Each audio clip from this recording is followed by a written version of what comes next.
امشب تنهایی اومدم تست ناشناس سوشی های. با اینکه شلوغ بود و منم یک نفر بودم، جا من رسید و منم سریع نشستم و رفتم سراغ منو. از تو منو یه دونه نیگروی ترش سفارش دادم با یه نیگروی کراب که جفتشون عالی بودن، به اضافه یه نوشیدنی رد مویتو و نودل بیف و سس اویستر. منتظر شدم ستاب اومد، ستاب باز کردم تا ببینم پولش کشیده شده یا تمیز هستن یا نه. دیدم همه چی اوکی و شروع کردم به چیدن ستابم.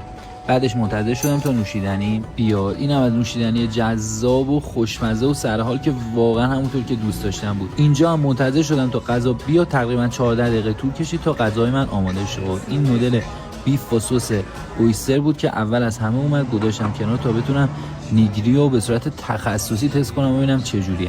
قیافشون که خیلی خوشگل و جذاب به نظر می رسیدن. این هم از نودل بیف و سس اویستر بود که فوق العاده خوشمزه و پر از گوشت بود. اول از همه رفتم سراغ نیگری ترچ و